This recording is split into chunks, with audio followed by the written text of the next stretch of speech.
Presenting the transcription feature, Superman. Look, up in the sky. It's a bird. It's a plane. It's Superman. Yes, it's Superman, strange visitor from the planet Krypton, who came to Earth with powers and abilities far beyond those of mortal men. Superman, who can leap tall buildings at a single bound, race a speeding bullet to its target, bend steel in his bare hands, and who, disguised as Clark Kent, mild-mannered reporter for a great metropolitan newspaper, fights a never-ending battle for truth and justice. But before we join Superman, listen. And now to our story.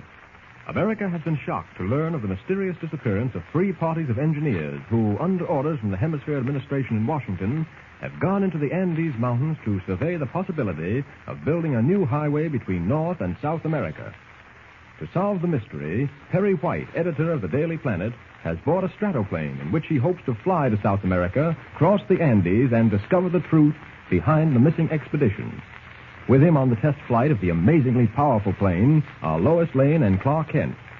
When they turn on the shortwave radio, they learn that John Ives, Hemisphere Administration Director, wants Clark Kent in Washington. White instructs the pilot to head the ship toward Washington so that Kent can report. We find him now in the private office of the director, John Ives. Kent, I'll be very brief. Yes, sir?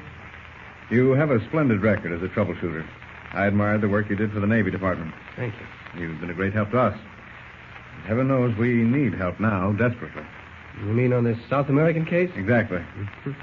Most completely baffling thing I've ever run up against. Oh, are you well enough to assist me? You seem to have a bad cold. Oh, no, I'm just a little hoarse. I've been dictating war news all day. Oh. Of course, I'll have to check with my editor, Perry White, about getting a leave of absence. Oh, naturally. Now, you can take care of that later. Now, you know the background of the case, don't you? Well, yes, but... What, Kent? Speak up.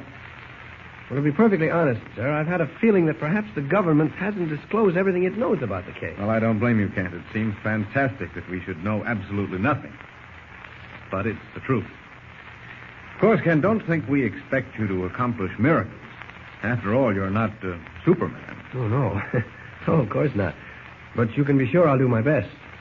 When do I leave? Leave? Yes. Where to? Well, South America. Oh, now, hold on a minute, Kent. You don't understand. What do you mean? I don't want you to go to South America. I need you here in Washington. But those engineers disappeared in the Andes. How can I help find them in Washington? Kent, searching parties are absolutely useless. We don't want to lose any more lives by sending out more expeditions. Those mountains are treacherous. We're up against something unknown, something uncanny. We need a theory, Kent. We've got to be armed with knowledge to tackle this job properly. It's foolish to go on squandering human lives.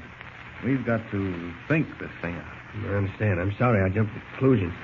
Of course, I'll help you any way I can. Good. Now I suggest you return to Metropolis, get matters straightened out with your editor, pack some things, and return here as soon as possible. Right, I'll get going now. I can arrange to have you flown to Metropolis and back if you wish. Well, thanks, but if you don't mind, I'll use the ordinary means of transportation. Well, suit yourself. Just get back as soon as you can. I will, sir. Goodbye. Goodbye.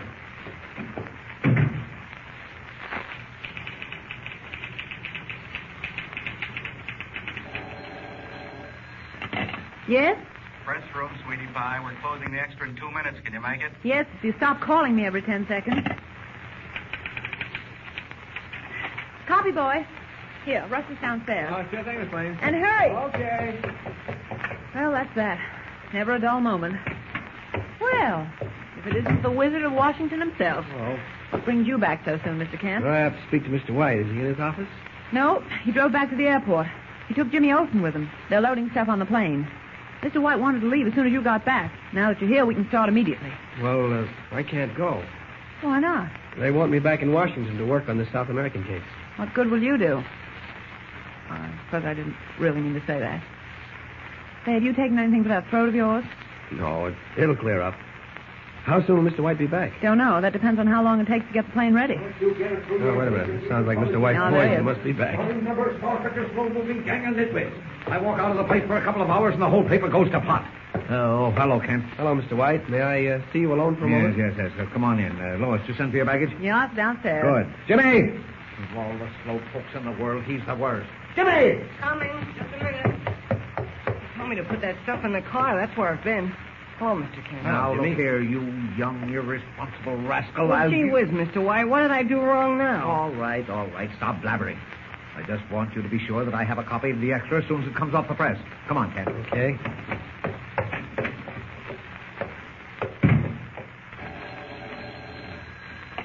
Yes?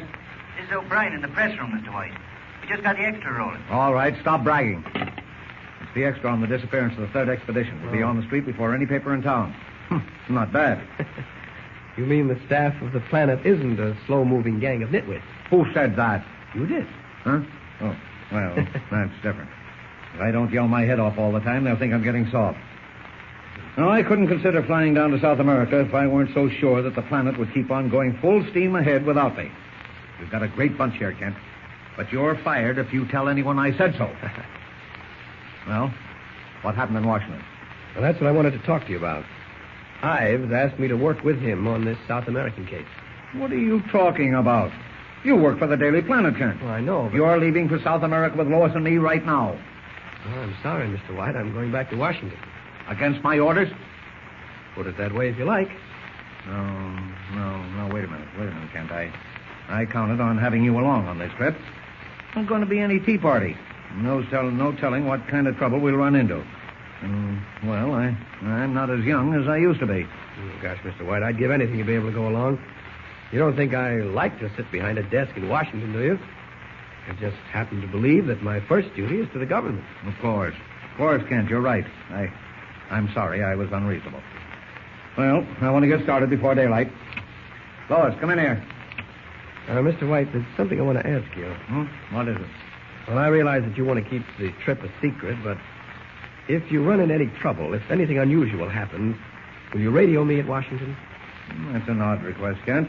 I'm figuring on a scoop, you know. I know, but... Well, if we find anything that makes a good story, why should I let it slip through my fingers? Because it may give us a clue. Those disappearances are closely connected with the government's goodwill program in South America. Besides, I promise you I'll keep any information you give me a secret. All right, Kent, I agree. Good. Our first duty is to the government, always.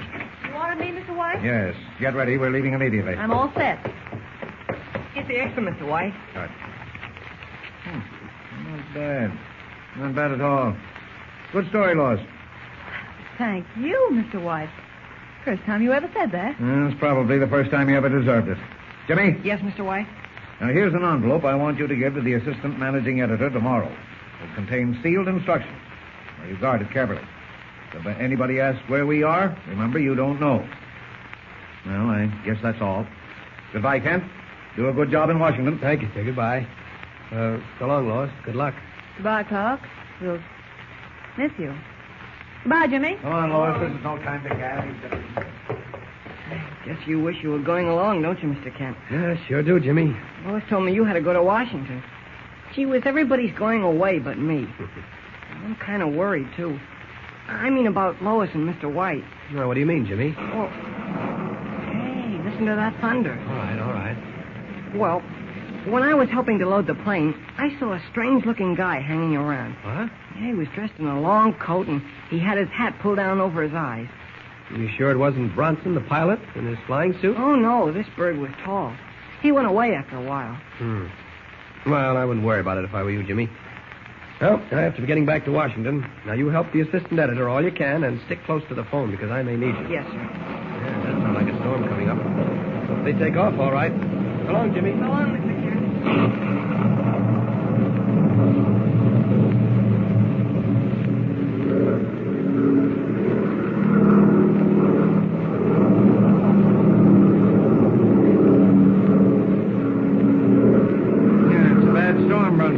Climbing over. Right. The controls seem stiff. Don't understand it. I can hardly move the elevators. Were they all right when we started? Just a little tight. I didn't think it was enough to bother about. I moved it a little there. All right, we're climbing.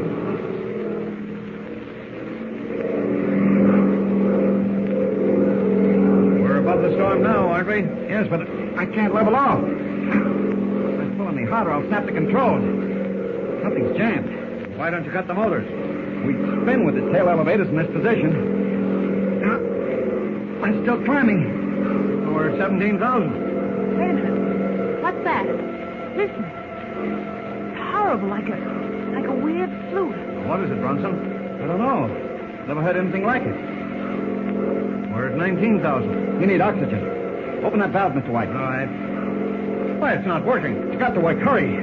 We're still climbing. We must have oxygen. The indicators are at zero. The containers are empty. That's impossible. I checked them myself an hour ago. Mr. White, I feel pain. Hutcha. I've got her. She's unconscious. We'll have to bail out. You can't bail out. We're too high up. We double make it at this altitude. You need oxygen. I still can't move the control. I'll keep trying. I'm going to call Washington before it's too late. I'm getting weak myself. There it is. It's on. Calling official 177. Hemisphere Administration. Distress call from Daily Planet Plane. Controls are jammed. Need oxygen. Badly.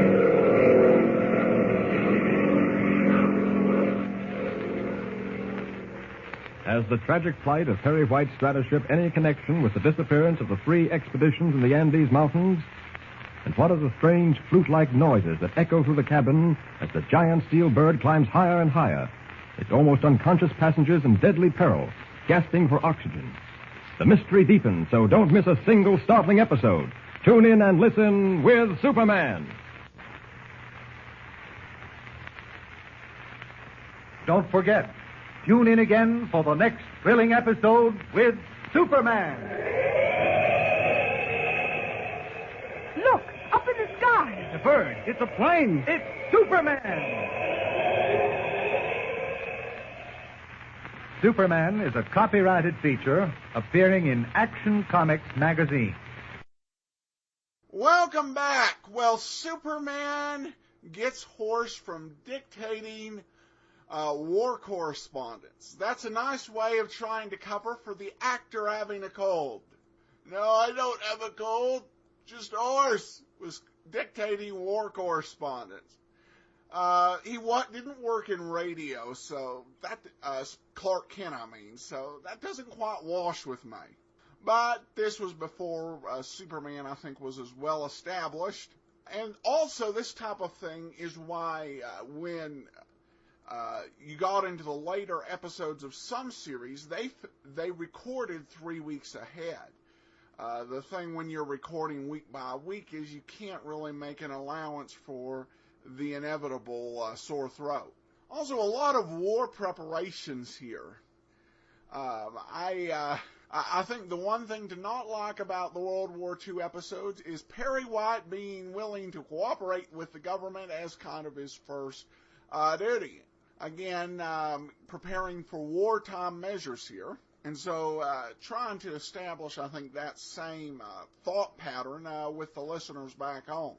It's going to be interesting to see how Superman works that, trapped as Clark Kent in Washington, D.C. But he can generally fly so fast, like he did at the end of the Metropolis football team episode, that I think he'll be able to pull it off. But we'll see how it'll work out in Part 3. Well, reminding you again, comments, send them to Adam at adamsweb.us. Cast your vote for the show on Podcast Alley. And remember to check out Laser and Sword magazine, laserandsword.com. From Boise, Idaho, this is your host, Adam Graham, signing off.